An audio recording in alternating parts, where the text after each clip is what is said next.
Okay. Hello, everybody. I'm Todd Keisling, and this is the fourth episode of Beneath the Lake, Crystal Lake Publishing's official videocast. We had planned to have a live broadcast today. Joe, I know specifically, had sent out a lot of promotional things, and unfortunately, technology is not on our side tonight. We are actually recording this and uploading it to our stream later this evening. YouTube was not cooperative, and no matter how much we tried, we could not get the stream to actually broadcast this evening. So that sucks. We're very disappointed in that, but we're still committed to giving you the show, so we're just removing the live element. So here we are. I have two very special guests with me tonight. There are technical issues even under the lake as well. It's true. Even under the lake, there are technical problems. So I have on the show this evening Dries and Allan Gunnells, authors of the newly released zombie novel Where the Dead Go to Die, which is available now, Crystal Lake Publishing, and I'm going to turn it over to these fine gentlemen. Let them tell you who they are, what they're doing, and why you should buy their book. Well, Todd, I love how well behaved we're being. Todd, I would like to address a rumor I heard that you did not want to take us live because you felt we would need to be censored. Is that true? That is that totally true? That is a blatant, bold-faced lie, sir. We don't believe in. I don't believe in fucking censorship. First of all. Secondly, I don't think we need. Well, I just wanted to. I heard that rumor. I may have started it, but I just wanted to get that out of the way. Okay, thank you for Whilst we doing were that. trying to sort through the technical issues, Mark and I came up with a number of great ideas to keep things spontaneous throughout this recording, and we've decided that Todd's going to be murdered by somebody crawling in through his door in the background midway through the recording, and he's going to manage to upload the video before he passes. So, The broadcast is coming from inside your house. We will do anything for ratings, including kill Todd. Yes. I mean, we won't because we're Exactly. not there, but someone. Hey, No, this is this is. We don't actually have to talk about the book at all. We can just plot, Todd's demise, untimely as it is. It would not be the Do you know first time. Do you know what? It'll be a third act twist that the person coming in through the door behind you it's actually Joe from Crystal Lake coming over to the beach and saying, "You screwed it up." Based on the conversation that we just had on Facebook on my phone. Oh shit! I'm accidentally calling him. Sorry, Joe. Third guest. Sorry, Joe. Based on the way the conversation, the tone, I think he might be a little perturbed. Not at me specifically, but at the situation. And I don't blame him because he did put a lot of work into promoting the live aspect of this. So I'm just as disappointed as he is. As I've pointed out before, this may not be live, but we're alive. Yes, absolutely. So it's an alive broadcast. An alive broadcast. It is. It's a new thing. It's a new thing. It is a new thing. I mean, and Anthony Perkins, who has been dead for ages, who really appreciates it as well. Yes. Okay, so he's not part of the alive broadcast, but and if Todd gets murdered, then he's not even. But we are. So I want Is you this guys. going at all like you envisioned, Todd? Or Yeah, this is exactly what I envisioned, Mark. Thank you. So. Have you seen Unfriended, the movie Unfriended? I have seen We Unfriended. should play on that as well. I have seen Unfriended. This is exactly how Unfriended began. It's true. We're gonna start Except getting bullied. we're not as obnoxious as those people. That's correct. At least I hope not. Yeah, exactly. And I'm gonna die so much more gracefully. So So, Aaron, I'll start with you since your little window is on the left on my screen. Tell us a bit about yourself. Last window on the left. Give us who is Aaron Dries? That is the question of no time. My name is Aaron, and I am sitting in Canberra in the Australian Capital Territory, the ACT. I think that's what the ACT stands for. I've only just moved here. But I'm in Australia. It's like 9:30 here. I'm drinking coffee. And also I'm brought this live recording is brought to you from the future as well, because it is tomorrow here.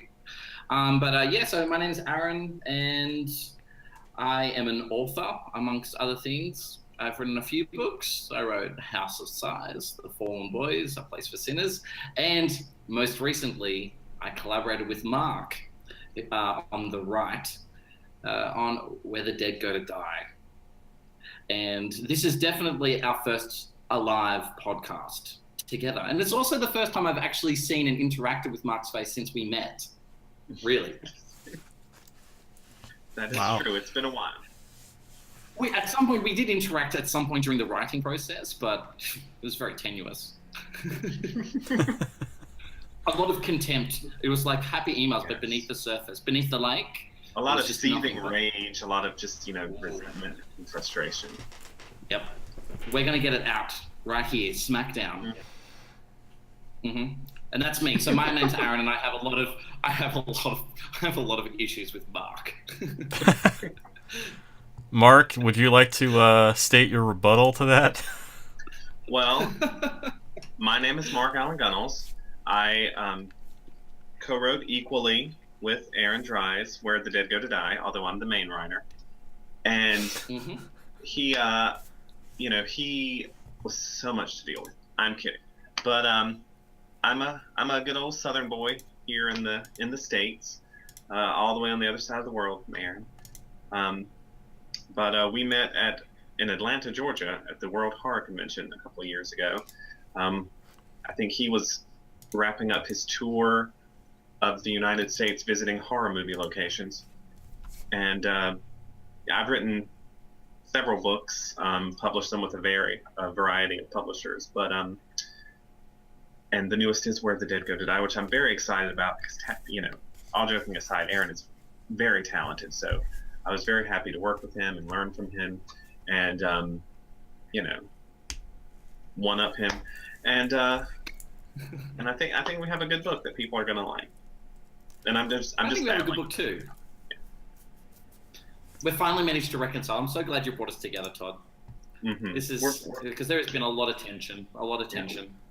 Yeah, I gathered. A lot of stuff was brewing between the United States and Australia just because of our feud, but I think we're healing those wounds now. Okay. Yeah. Wow. I feel the love. It's palpable right now. It's okay to cry. What we do, when we leave a pause like that, Todd, just so you know, that is your cue to cry. But not messy crying, but just one cinematic tear rolling down your cheek. So like And like that commercial they used to air in the 70s and 80s about the environment, where the native guy with the one. Yeah, with the fake tear. Just like, going for, an Oscar kind of thing. Exactly. But we want it to be not like Leonardo DiCaprio losing an Oscar, but him actually winning an Oscar because he earned it. Yeah. So that's what we expect of you. So we're just okay. I will try to cry on command. I'll definitely be crying after Joe fires me for ineptitude. So. No, we're going to come to your defense because we were watching you sweat. I'm just like sitting there like, why isn't this working? This always works. Why the hell is this not working? It's okay. All right, so this is part of my writing technique. What you do is you build up empathy. We like you, Todd. It's okay. You kind of create a safe space and a nice environment, and we learn a little bit about your life, and we've seen your vulnerabilities and your ability to make sure things happen. And then we build up this connection, and then when the door opens and Joe comes in and kills you, it really really drives home the impact. Yeah. Okay. So, Where the Dead Go to Die is this show. So, what? It's a theme. It's a theme. So let's. You guys have a book trailer. Before I show the book trailer, let's. Why don't you tell people who might be viewing what that book is about? Like, give us. I want the elevator pitch from both of you, and it's okay if they conflict. I think that's a lot funnier. Mark, you go first. Well, I am terrible at an elevator pitch, so I'm just going to ramble about what I think the book is about, and then you stop me at a point where you think I've taken up too much time. So it is a zombie novel, but not your typical zombie novel. It is, I think, a little more emotional than that. Not that a good zombie novel can't have emotion too, but it's not a Romero-esque type zombie novel. It takes place in a hospice where people who are infected with the virus that will eventually turn you into a zombie go to live out the rest of their lives, because we treat zombieism as a wasting disease. So people go there, they live out their lives, and then at the end they are humanely euthanized. And of course, because it is, a book that rewrote, nothing goes right. Things go horribly wrong. But we really try to create some interesting and real characters in this situation, and even interject. It is, in some ways, it's a very dark book, but there are definitely bright moments of humor, which I think break that up.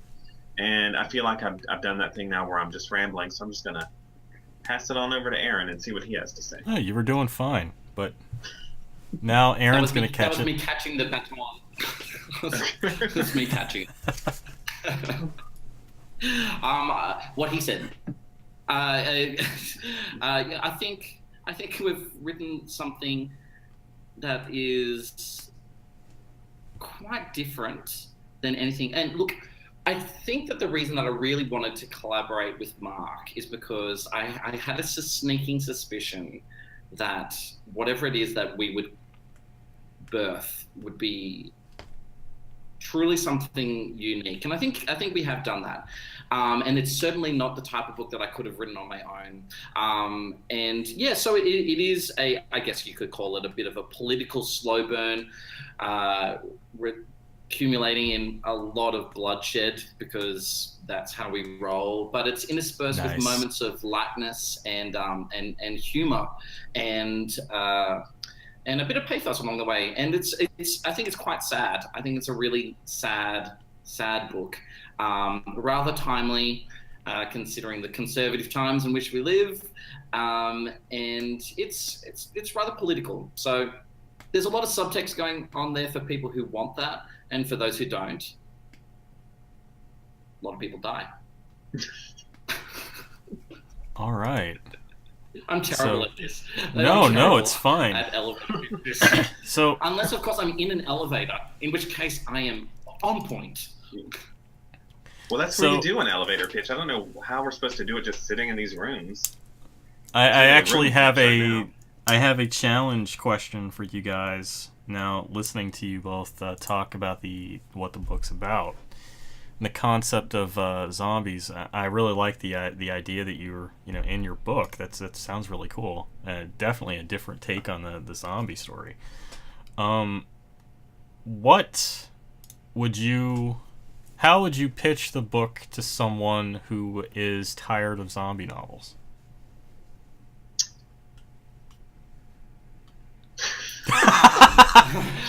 I'll silence. I'll get it. Yeah, all right. Just silence. Just I am not a zombie guy. So I knew that Mark had it in him because I'd read his fiction to deliver on the goods. But I'm not as a zombie aficionado. It's not my cup of tea, generally speaking. I've read some really great zombie books, seen some really great zombie movies, but I think I entered it as an idea that I wanted to say goodbye to something that had well and truly been exhausted, and kind of have an epilogue of sorts to a genre. And whilst the whole thing is that the undead never die, and there are always fresh takes. And I wanted to do something completely different. There was at no point during the creative process where I don't think we looked at an idea or the genre convention where we didn't analyze it and think, how do we make this not just different but extraordinary? And I think that that's a very lofty ambition, but it was literally at every point. It was in the initial pitch that we kind of came up with. It was in every sentence, with every chapter, and it was at every point we were doing the Rubik's Cube of trying to make this as unique and different as possible. Because let's be honest, zombies have been done, and I think we've done something really, really, really full on, which is great. So that's my thing. I'm not a zombie guy, so this is the book for the non-zombie guy that I think will deliver to people who love it anyway. That's my thought. Nice. What do you think, Mark? Well, I am a zombie guy. Just one of the many points of contention between me and you. But I've always believed that the best zombie stories are human stories, where the zombies serve to only get people together and then deal with, the humanity aspects. And so in this one, we really took that up, to another level. And it's a zombie story with a lot of humanity in it.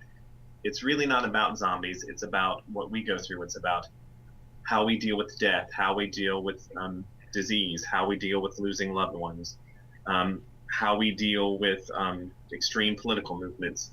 So, the zombieism in the story really only serves as a catalyst to tell a very human story. Nice. And we also wanted the zombies themselves to be unique as well. Like, these are not your average zombies. They don't eat flesh. They don't go for the brain. We call them, it's considered derogatory, but because these are people who are dying with lives and histories.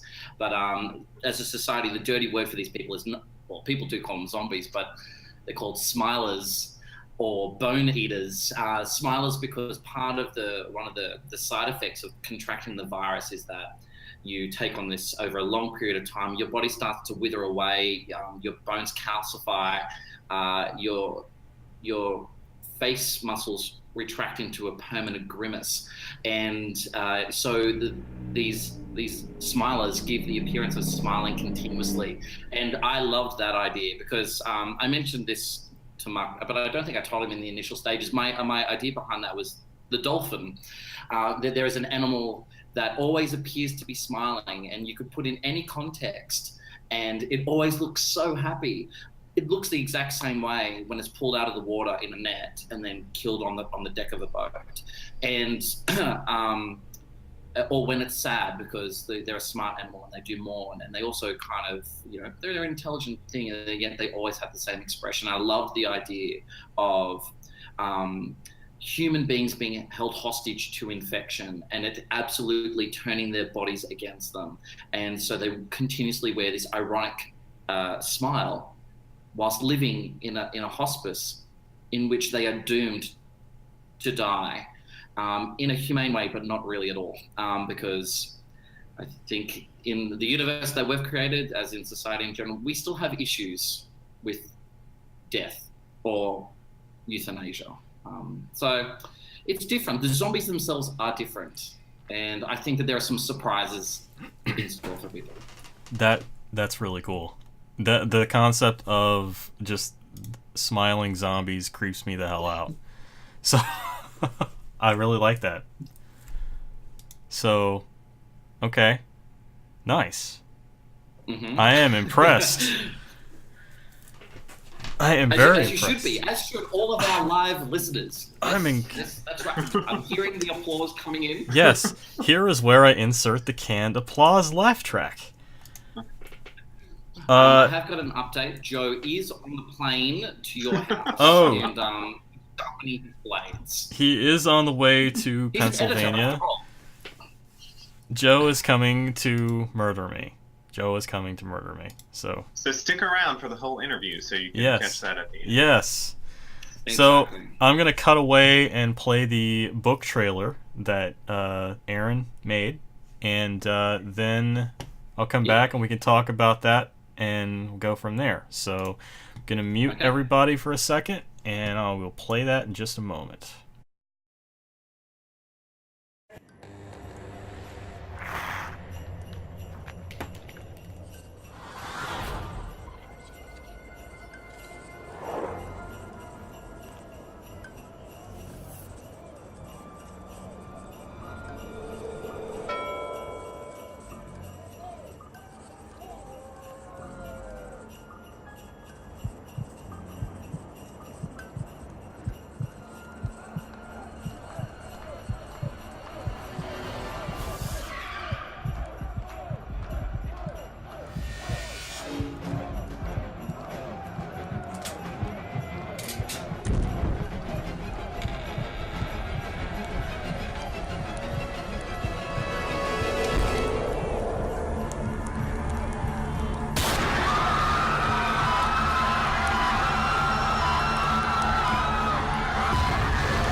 All right, that was the trailer for Where the Dead Go to Die by Aaron Dries and Allan Gunnells.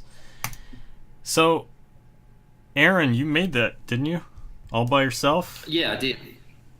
Yes, I have a little bit of a background in video production, and I wanted to do something to help with the promotional aspect of the book. And I had no money, so the guy who's in the trailer is my brother. I was at my parents' place. We had a nice camera that didn't work on the day. Maybe it is me that kind of screwed up the technical stuff here. So I shot it on my mother's old phone. Got a little bit of stock footage here and there, which is the only expenditure that went into it, except for the gun itself, which we shot from a distance because it looks so fake. And the rest is all smoke and mirrors. And it just goes to show that when it comes to book trailers, not all of them need to suck. And like, I'm not talking it up, but a lot of them are terrible. I agree. And it's because it's a budgetary restraint. It's a budgetary restraint. But if you just be creative, be cine literate, and keep it short and sweet, I think you can do something that is, catching. Came together kind of nice, and yeah, I did the whole thing. Did the music, did the sound effects, did everything. It was like a little project that I did. Nice. Quite a while ago, actually. Quite a while ago. We've been sitting on it for a bit, but I've been tweaking here and there all the way leading up to the day that we kind of made it live. But it's a tonal representation of the book as opposed to something that's specific, because I can't afford, and I don't think Mark can either, a cast of 50 people. Plus, if I'm going to get blood on my mother's floor, she'll be so angry at me. Well, it's awesome. The first time I saw it, just to do an. Oh, sorry. No, it's okay. Go ahead. I was going to say my idea was just to take, an ad for an episode of The Walking Dead and then put the name of our book on it, but Aaron didn't want to go in that direction. But Aaron is much, much more talented than I am. I can do a little bit of writing. He can write and do art and do short films, and so I think he did a really good job on this. And I do think tonally it does prepare you for the kind of book you're going to get from us.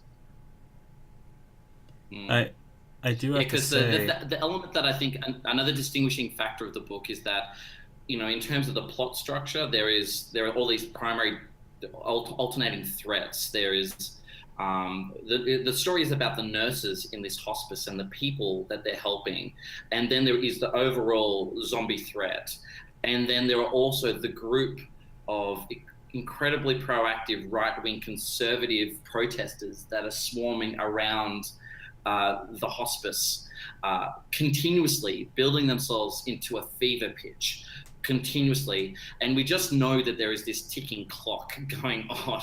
Yeah. And we know that these stories are going to converge spoilers in a dramatic way. And I think that is part of something that kind of distinguishes it from other books. And I thought that would be the interesting element to kind of to target for the trailer itself. So kind of went that way.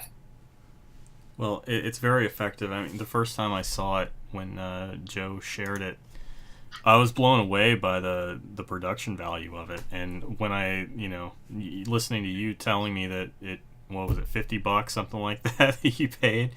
Basically, $50. Yeah, that's amazing. And you're absolutely right. It does go to show you that with a little creativity, you can totally pull off something that is very high quality with very minimal resources. So yeah, if there are I've made a bunch of book trailers before as well, so I kind of had that going on as well. Sorry to interrupt. No, it's fine. I made a few of them, so I had a bit of practice, and I'm a movie guy. Through university, I studied film.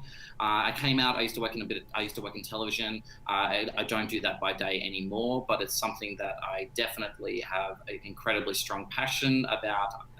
Just in case you can tell from the movie posters that my house is made out of. It's terrible when it rains, but it's that's my jam. So I kind of jump at the bit to do this type of stuff. So. I kind of just surprised Mark with, I'm like, I'm going to do this. I hope you're okay with it. Again, in the spirit of collaboration. Nice. So, speaking of collaboration, that was a perfect segue, Aaron. Speaking of collaboration, let's talk about what it was like co-writing the book. Now, I mentioned this before we went live. Before we started recording, because going live never fucking happened. Thanks, YouTube. The process of co-writing a story with someone is really intriguing to me because one is something I've never done, and two, I'm a bit of a control freak when it comes to my own fiction. So I'm very curious to hear about what your process was like, writing this story. Like, did one person write one chapter, another person write the next chapter, and you guys kind of flip-flop back and forth, or did you, collaborate down to each sentence, or, all right, 3, 2, 1, go. Mark, don't say anything. Don't give away our secrets. This is going to devolve into the most boring podcast ever. Most boring live podcast ever. This will be known as the last broadcast. The last broadcast. What I'll do is I'll start off, and then I'm going to pass the baton over to you, Mark, at a certain point. Because I do want to say that I think the collaboration starts with the developing of a friendship that happened through Facebook. And then I read some of Mark's stuff, and then we wanted to meet at World HorrorCon, and we did, and we hit it off. And once I was just in Mark's presence, and I just could not stop laughing because Mark is a great human, a living one. I was very inspired. I thought, do you know what? I've never collaborated with someone before. I would love to collaborate with Mark.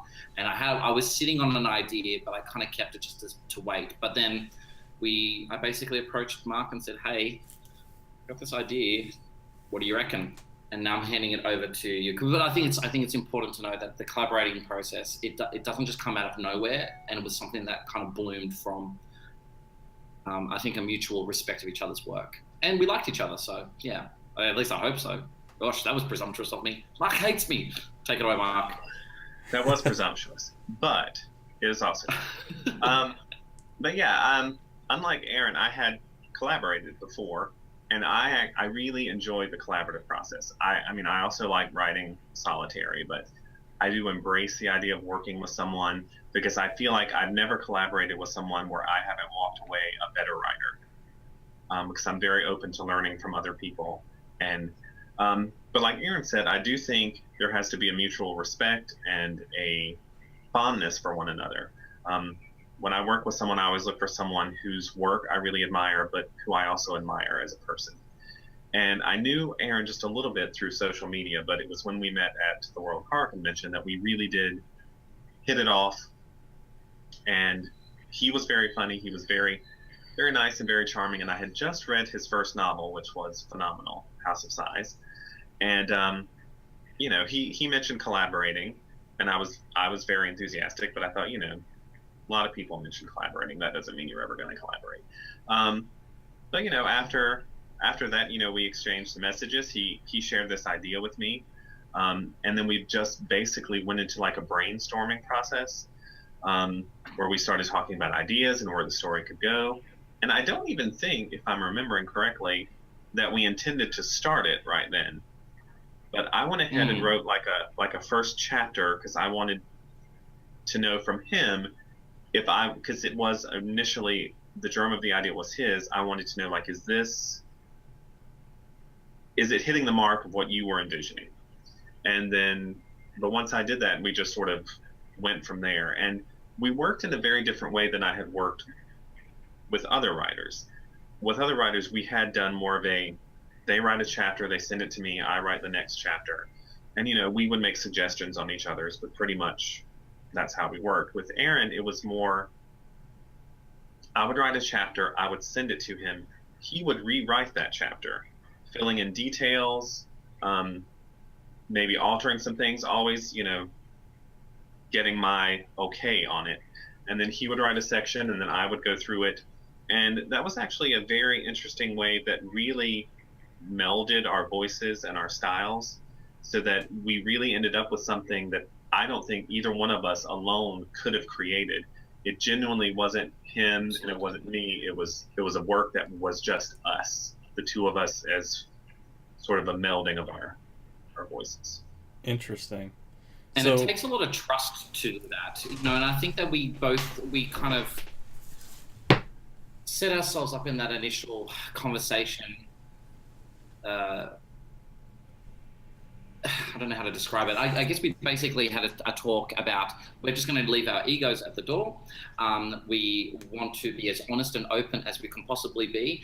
And I knew that when it came to altering each other's work, looking at it on a sentence by sentence structure, we didn't want to leave track changes on, because we didn't want to appear to be correcting one another. It was looking for the potential in each sentence. And there were so many times when Mark would send me something and I would be completely and utterly inspired on the basis of a sentence, and then I'd kind of take it and run. So it was continuously back and forth, and the story itself changed as we evolved, because it was continuously inspiring one another. It didn't necessarily end the way that we thought it was going to end, because I think it evolved along the way a lot. So that actually leads me to my next question then. So when it came to, following, like, basically building the plot, you were kind of on the same page as far as where you were going to go next, like, say, okay, this chapter ends, here's what's going to happen next? Or did you just, Mark would write whatever he was going to write, and then you would just kind of go along with it, and vice versa? Or did you have an outline? Does that make sense? Yeah. You go ahead. Go, Mark. Go for it. As a writer, personally, I am not much of an outliner. I may have an idea in my head of, like, where I'm kind of going, but one of the greatest joys for me as a writer is to let the story show me where to go, instead of me trying to tell the story where to go. So Aaron and I definitely had, like, a sort of a blueprint of where we wanted the story to go, but we left ourselves that freedom to be surprised and to follow places we had not originally envisioned. So I wouldn't say we had an outline. We had an idea of where we're going, but if something one of us wrote inspired us to go in a different direction with the next section, we just went with it. Okay. Yeah, and it was very spontaneous. It was very fast. Like, we wrote it really, really quite well. Yeah. On the Aaron scale of writing, I write at a glacial pace, and it kind of just poured out really, really fast, and it kept growing as well. I thought maybe it might start off as a short story or a novella, and it just kept growing in a very natural way. The best ones always do. Yeah. That's awesome. Yeah. And speaking of which, I would absolutely collaborate with Mark again. Are you listening, Joe? Are you listening? He should be able to be listening because he's behind the door now. I've just got an update. Yes, he's inside the house. I think I saw him. I saw the glimmering of editorial blades. Oh, I'm so getting fired.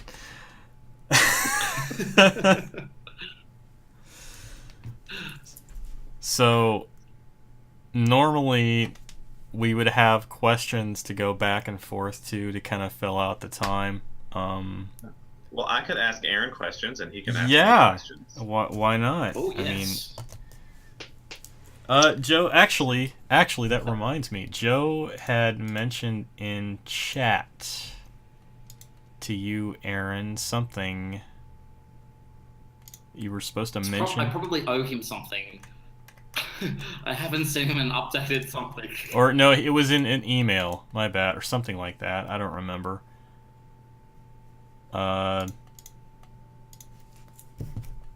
Anyway. I think I know what you're alluding to. I'll jump in there. Joe did kind of give me the nudge that maybe it's the time to drop a hint. I will be having something released by Crystal Lake Publishing next year, but I'm not going to say exactly what. But I will be present on next year's publishing schedule. Okay. Dun, dun, dun. That's right. I actually am getting reports that there are riots in the streets. People are throwing televisions through windows to put them back in the shops. I don't know. They're nice, like tidiness. They're just returning them. He's such a tease. He's such a tease. Nice. I have a question for Mark now. Can you verify whether or not you two are a tease? I will tell you that later. I won't tell you when, but just stay tuned. Wow.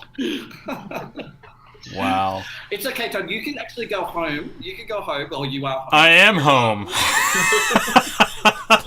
Well, so My advice is leave now. Leave now because it's going to end bad. I have something I would like to talk about. If that's okay. That's totally fine. There is a character in our book Where the Dead Go to Die named Mama Metcalf that is in the book because Aaron really felt like we needed her in the book. She's the character that really brings the humor and the lightness to the book, and she is in some ways based on my mother. And my mother does not know this yet. So I'm still trying to decide if I'm going to warn her before she reads the book. I'm going to send her this video. Because my mother is hilarious, but she doesn't know it. Like, she does not understand. And I understand completely why stand-up comedians love to do impressions of their mothers. And when I met Aaron in Atlanta that time, I was just telling stories about my mother. Like, I tell stories about her wherever I go. Like, she has no idea how famous she is around the country, and I mean in Australia, because she's just so funny. I can't not tell stories about her because she says the craziest things, but doesn't know it, and doesn't know why like anyone's laughing. And you know, everyone has told me before, like, okay, you need to write a story about your mother. I'm like, well, I don't have a story about my mother. She's just, you know, my mother. But Aaron was like, you know, this would be good because, you know, it is such a dark story, and he really thought this will be a chance to put humor in it. And at first I thought, I don't see how my mother can fit in this story. And just to be, the character is not my mother, but she has my mother qualities and actually a little of my mother-in-law too, sort of put together, because that's another one that's really funny and doesn't know it. So I'm really excited, and there's an illustration in the book that Aaron did, and he didn't tell me before he did it, but he pulled like pictures of my mother off my Facebook and modeled the character after my mother. So if my mother doesn't recognize herself in the text, she's surely going to recognize herself when she gets to that illustration. And it was really fun to put this stuff in there because, and I had to look for ways, like I don't want to just throw in like a crazy story about my mother that doesn't fit in the story. So I tried to make it make sense. But you know, it's the most I've ever really modeled a character after a real person. And I think people are really going to enjoy her because I do I think could safely say that they will. that those were my favorite parts to write, because they were so funny, but also they were very sweet. Like the character's not like a clown; it's a real character who's very funny, doesn't know it, but you know, I just And wanted she's to integral to the plot as well. You know, she's the heart and soul of where the dead go to die. And I know when I met Mark and I was just listening to him tell me these random story about his mother, I was just thinking to myself like, tell me more about your mother, Mark. People love my and I was just thinking to myself, oh, she's great. Yeah. I usually think like when I go visit my mother, I need to live tweet because you never know the things she's going to say, and they're just so. I'm trying to think of a good example to. Well, okay, so the first time my mother ever met my now husband, we went out to eat, and I mean we had just gotten there. I mean she had literally just met him, and we were just sitting there waiting to order, and she just looked up at him and said, I don't know if Mark told you, but I never met my daddy. He got blown up by a landmine in World War II. And I'm like, okay, so this was just in her head, and she thought, what? I should share this. And she like, I like how she started with, I don't know if Mark told you, because that's the sort of thing you say when you just start dating someone, like, hi, my name's Mark. I'm a writer. My mother never met her father because he got blown up by a landmine in World War II. But and then my father. I mean, Craig said something like, yeah, my father. He fought in Korea, and then my mother said, yeah, I think my daddy went there first. Then he went to Italy. And I'm like, no, that's a whole different war that came after. Like but again, she doesn't realize how funny she is. So. It was fun infusing a character with some of her traits. I gotta ask. But really, okay.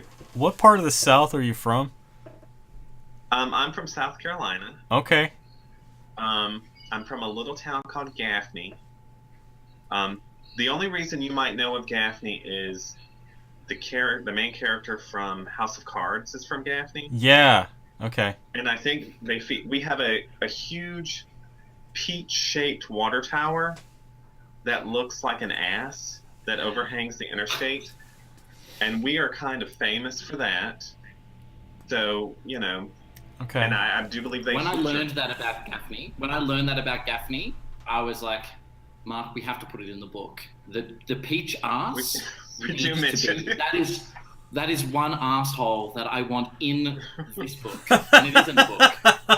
We did put that in there because I mean I met online a Canadian, and you know we were just talking, and I told him where I was from, and I mentioned that tower, and then he messages me back with a picture of that water tower that he had taken years ago when he had traveled in the U.S. Okay. I'm like, what are the chances I would meet a random Canadian online who would have a picture he took of our water tower?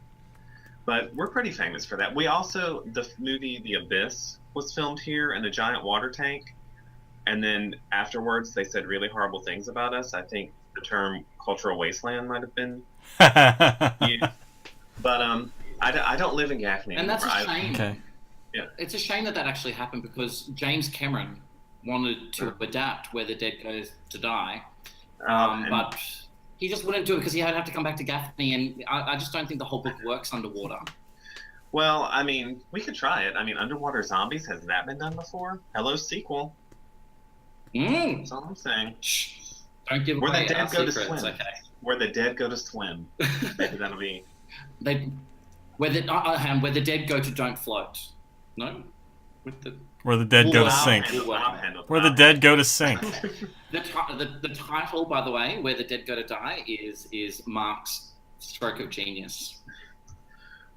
It was just the first thing I thought. It was the first thing I thought when we started talking about it for some reason. Sometimes I have trouble with it's a great title. Even though I think they're very important. But that one just came to me when we started talking about it. Yeah. I asked about what part of the South, because I myself am actually, I grew up in the South as well. Not as south as South Carolina, but I did grow up in Kentucky. And hearing you talk about your mother, especially your impression of her, I know people from where I grew up who talk like that as well, who just, will lead into a conversation with the most random ass shit. Just I mean, I can't even, some of the stuff I can't even repeat, that she just tells people, just like on meeting, like she has no filter. She will tell every story about her bad marriages and all the, horrible things that happened. And I'm like, I mean, you just met these people. Just, leave a little mystery. But, and I always say, like, people will read this character and they won't know which stories are real and which ones aren't. But if there's a story in there where you think that can't possibly be real, that's probably one of the real ones. Gotcha. But she will just say things to me, like, I'll just be over there and apropos of nothing we're talking about, she'll just say something like, I heard that Obama worships Lala. And I'm like, okay, first of all, if there was an entity named Lala, I would probably worship him because he sounds like fun. And I said, like, okay, so where did you hear this? Somebody on TV said it. He's going to turn this into a communist country. And I'm like, my mother, she really, because she doesn't know a lot about what's going on in the world, so if she hears like a snippet, then like she wants to share it, but she doesn't necessarily always get it right. But she's delightful, and I love her, and she always keeps me laughing, even if she doesn't understand why. She sounds like a sweetheart. That's awesome.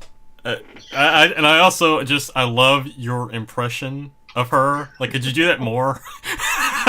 Well, and people who like when Craig, finally met her, he was like, that's really accurate. But she really does. I mean, I had taken her one time because the older she gets, the more she wants to just stay in her room all the time. So I tried to take her out and get her to do things in the community. Even though, like, I'll take her out and I'll say, like, isn't this nice? And she'll say, yes, but I really prefer to stay indoors. But I took her to an art show at the local college where I actually went, my alma mater. And, first of all, we were looking at the art, and we were the only ones in there, thank goodness, because she was looking at a painting and she just suddenly goes, just runs her finger across the painting. And then she looks at her fingers, and I'm like, I don't know if she was hoping to see paint or not hoping to see paint. But the head of the art department came out and was talking to us, and she was talking a lot about how she wished the administration gave more support to the art department.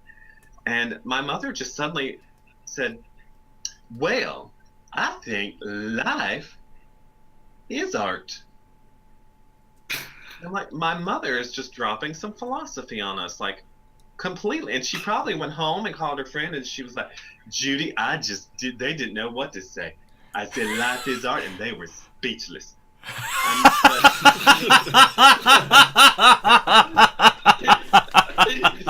really is.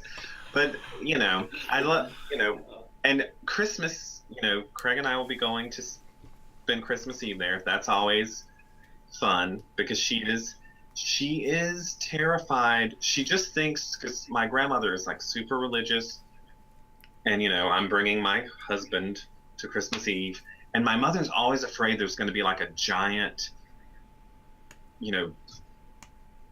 thing that's going to be made of it. But I know my grandmother, like, whatever she thinks about it, she's going to be nice and polite.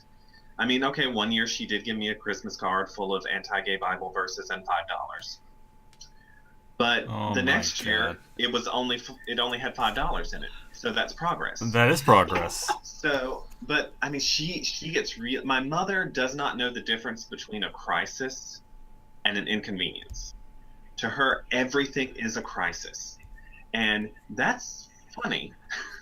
And even though people had said it, I had never really thought. But when Aaron encouraged to like really model a character after her, I thought it was a great opportunity to show that humor, but also, because she is a very sweet lady. She's just very, and I'm just completely consuming this interview with talk about my mother. No, I'm No, fascinated. Please don't stop. Please don't stop. There's a reason I enabled this in the writing process, because if you had told me that story about her at the art gallery where she just smiled, I would have said to you, Mark, what a terrible mistake setting this in a hospice has been. It should be set in a gallery. In a gallery where the dead go to hang their art. That can be another sequel. We're getting ideas like crazy. Where the dead go to life is art. Where the dead go to live, really. Well, I mean, life for life to be changed to death is art. Death is art. Oh gosh. Wow. Wow. I think we have. Like, yeah. We've just gone full on philosophy here. here. To learn about the collaborative process. This is what the collaborative process is like. We did have a lot. I mean, for such a dark story, we had a really good time working on it together. Yeah. And look, I thought it was really important to have somebody like this in the book, because it really does get dark, and it's actually a really really sad book. Hey, a little levity like that can go a long way, especially in such a dark story. Yeah, just wait until you look. I was thinking about this the other day about what are my favorite parts in the book, and they are completely bipolar. On one hand, it's Mama Metcalf and the things that she says and the obtuse grandeur of her generosity, and on the other hand, it's a really sad hand job.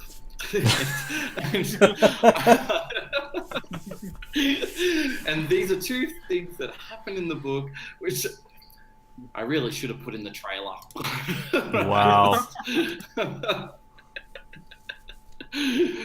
But how about that for an alluring tagline? I should have said to Joe, delightful old lady and sad hand job. Buy it. Well, Joe did ask us for, different taglines, and you did not come out with a really sad hand job, so that's a missed opportunity. Yeah, you really missed you missed it with that one, Aaron. Just wait. I'm going to be convinced that the sad hand job is going to be like our shower scene. Maybe. I'm going to ask Anthony. What do you think, Anthony?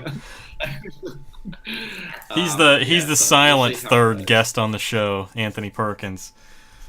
Well, I think that you should definitely, it's really good for your search engine responses, just kind of type it in like Aaron Dries, Michael and Gunnells, Beneath the Lake, Psycho, Robert Bloch, Anthony Perkins, Alfred Hitchcock, Mick Garris, Tom Holland, Richard Franklin, then blah, blah, blah, blah, blah, blah, blah, blah, zombies, smiles. Yeah, see, it's really good. And then also always just kind of interject cats into your tags. Crazy cats. Cat naps, all those things. You always want to add cats, God, and sex into your metadata. Don't forget sad hand job. And sad hand job. Well, you have a cat, and look, this is live, so no. It'll be fine. Don't go there. Don't go there. Sad hand job 2016 hashtag. Sadgate. Hashtag Sadgate. Wow. Hashtag never published ever again. I think this is going to get you a lot more work now. Maybe in a different genre. Okay. But still. I think there's a market out there for sad hand job stories. I think there is, but I think it should also be about dinosaurs as well. So, because that's a whole subcategory of erotica that I think I really want. I think Chuck Tingle has the market cornered on dinosaurs. Just wait. Just wait. You haven't lived. You know what the. Do you know what the saddest hand job of all is? It's from a Tyrannosaurus Rex. It's just like.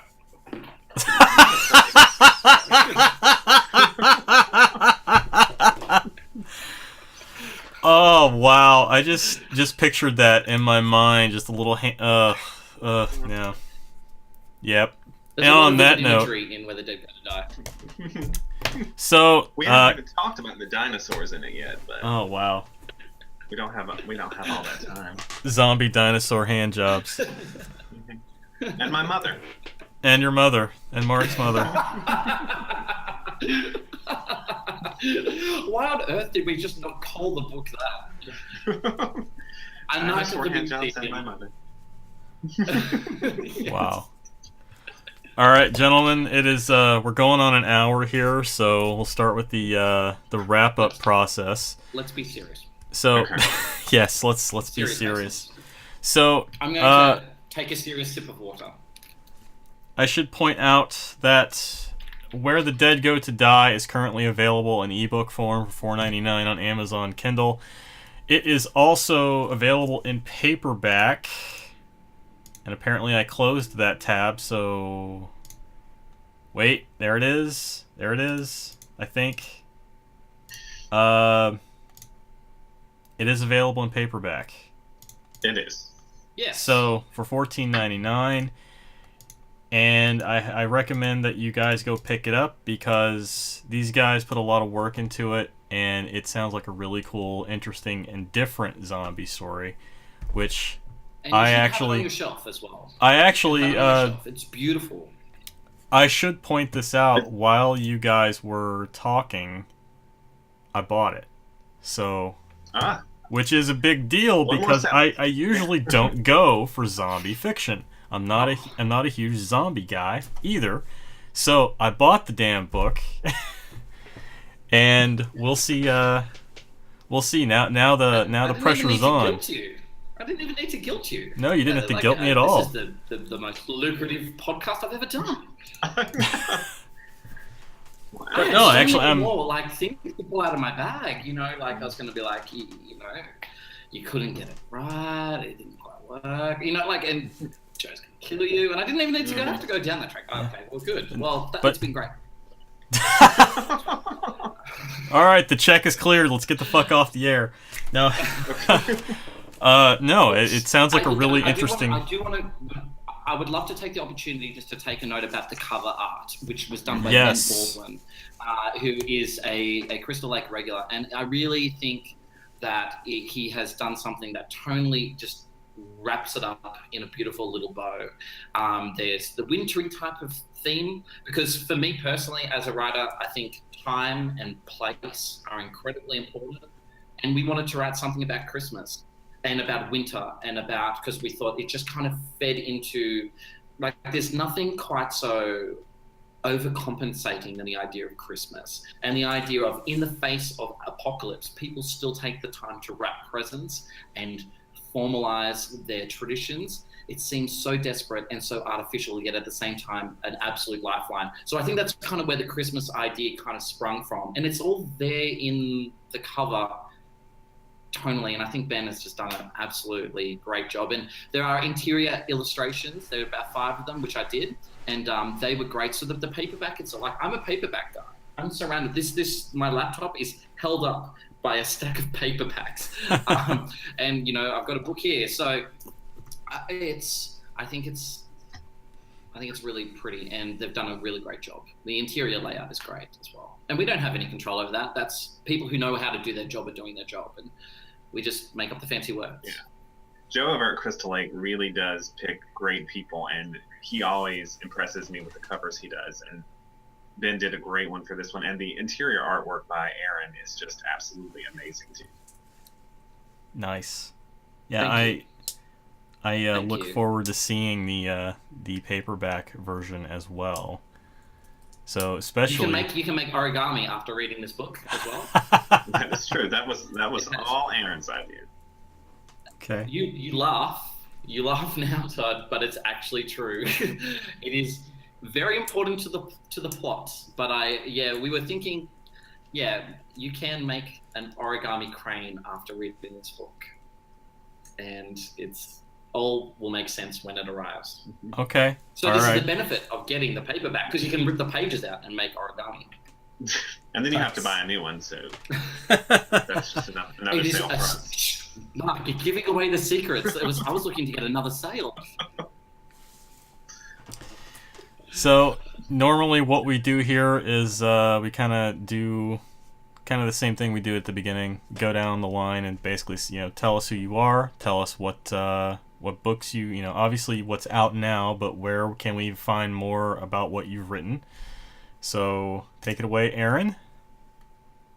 Okay, so look, today's been great. My name is Aaron Dries. I've only got 3 books. I've got a novella. My books were House of Sighs, The Fallen Boys, and A Place for Sinners, which are 3 loosely interconnected, psychological, horrific, grotesque, gruesome, ultra-violent, internationally set horror novels. The first one about a bus driver who kidnaps all of her passengers at gunpoint to take home and build a new family. The Fallen Boys, which is essentially about an internet bullying ring and a dad who tries to trace it back to ground zero, and A Place for Sinners, which is about killer monkeys. Amongst other things.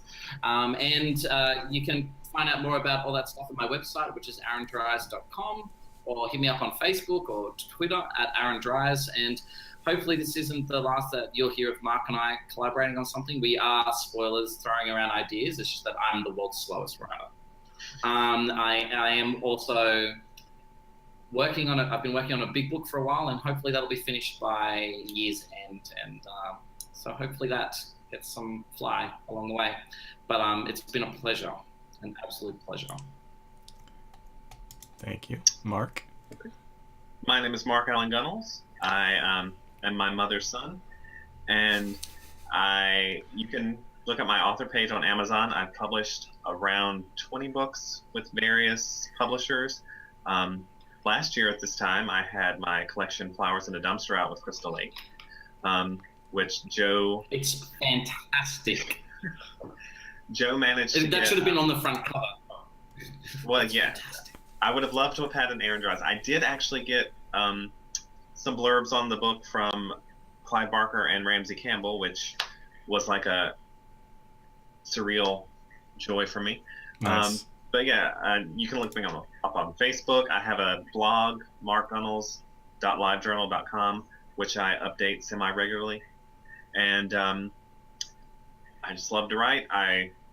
I'm really proud of this book. I'm really happy I got to work with Aaron and look forward to working with him again in the future. And this has been a lot of fun. And I think the fact that we didn't go live made it even more fun. Thank you. And I am your host. I am your host, Todd Keisling. This is Beneath the Lake videocast. Again, normally we do this thing live, but technical difficulties prevented us from doing so. In the future, if you were interested...